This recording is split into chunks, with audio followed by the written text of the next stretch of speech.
तो देखो हम लोग आते हैं पाइथागोरियन ट्रिपलेट्स में।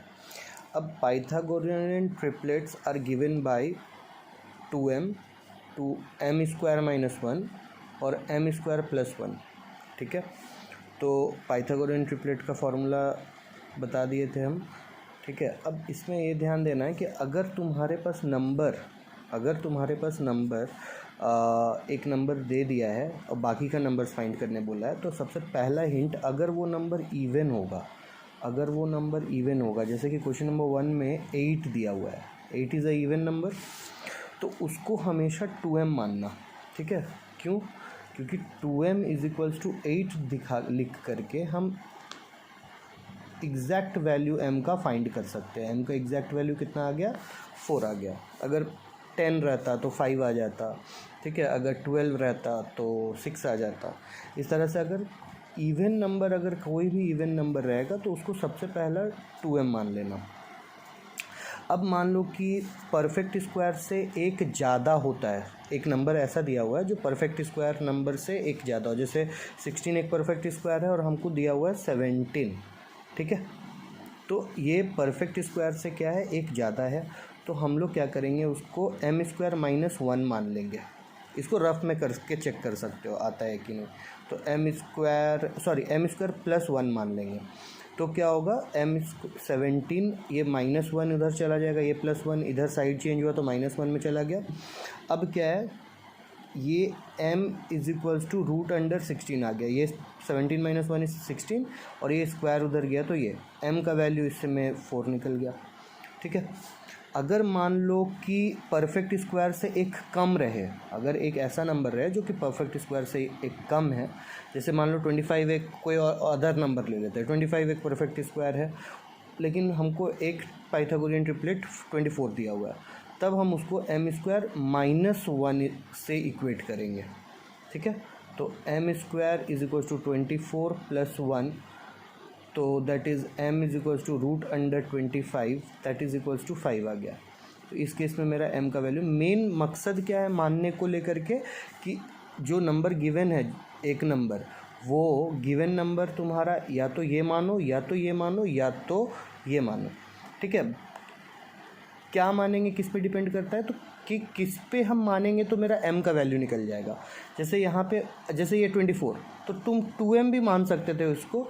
ठीक है, लेकिन 2m नहीं मानना है तो इसको m स्क्वायर प्लस 1 भी मान सकते थे। जैसे ये 8 को तुम m स्क्वायर माइनस 1 मान सकते हो।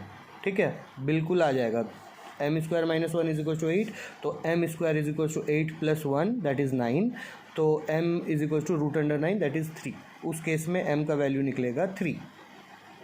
अगर हम 2m इज इक्वल टू 8 माने थे तो इस केस में मेरा m का वैल्यू निकला 4। कोई दिक्कत नहीं है, आंसर अलग अलग हो सकता है। ठीक है, तो अब क्या करेंगे, late 2m is equals to 8। देखो ये रफ में तुम कर लेना, अपना ऊपर वाला जो हम पोर्शन जो सॉल्व किए वो रफ में हिंट दे दिए। अगर इवन नंबर रहेगा तो डायरेक्टली 2m मानना। ठीक है, अगर परफेक्ट स्क्वायर से एक ज़्यादा रहेगा तो m स्क्वायर प्लस 1 मानना, अगर परफेक्ट स्क्वायर से एक कम रहेगा तो m स्क्वायर माइनस 1 मानना। तीनों में से कुछ भी मान सकते हो, बस शर्त है कि m का वैल्यू मेरा पॉइंट में नहीं निकलना चाहिए। ठीक है, डेसिमल में नहीं निकलना चाहिए, परफेक्ट नंबर निकलना चाहिए। तो अब इसको m इज इक्वल्स टू मेरा 8/2 दैट इज इक्वल्स टू 4 निकल गया। तो अब बाकी का नंबर्स में, यानी कि m स्क्वायर माइनस 1 में अब m का वैल्यू पुट कर देंगे तो 4 का square minus 1 that is 4 4 16 minus 1 that is equals to 15 आ गया। दूसरा नंबर मेरा निकल गया। अब m स्क्वायर प्लस 1 में इसको वैल्यू पुट कर देंगे, क्योंकि बाकी सब नंबर इसी से है ना। m का बस शुरू स्टार्टिंग में हमको वैल्यू निकालना था। थोड़ा सा ज़्यादा अंग्रेजी हो गया, वैल्यूज़ नहीं वैल्यू निकालना है। अब m square plus 1 that is equal to 4 4 16 plus 1 that is equal to 17। Hence the numbers या रिक्वायर्ड नंबर्स लिखते हैं, बट लिख दिए चलो। द रिक्वायर्ड नंबर्स आर 8 तो एक गिवन था, फिर 15 और दूसरा 17। ये मेरा आ गया फाइनल आंसर। क्लियर? तो पाइथागोरियन ट्रिपलेट में यही करना है, किसी भी एक नंबर का को जो गिवन नंबर है वो इन तीनों में से किसी एक के साथ इक्वेट करके m का वैल्यू फाइंड कर लो रफ में। अगर नहीं समझ में आ रहा तो एक बार इसके साथ उसको वैल्यू इक्वेट करो, उस 8 को इसके साथ करो। अगर परफेक्ट m का एग्जैक्ट वैल्यू आ गया तो बढ़िया, ठीक है। बाकी का m का फिर बाकी का फार्मूलाज में m का वैल्यू पुट कर दो। अगर नहीं आया तो फिर नेक्स्ट में रफ में करके चेक कर लो, फिर अगर इसमें भी नहीं आया तो फिर इसमें करके चेक कर लो। बस कैसे भी करके तुमको m का वैल्यू निकालना है, ठीक है। उसके बाद बाकी जो बचेगा फार्मूला उनमें पुट करके ये निकाल देना। अगर हम m square minus 1 is equals to 8 लेते तब मेरा अभी हम बताया m square is equals to 8 plus 1 that is 9, तो m इज इक्वल्स टू 3 आता।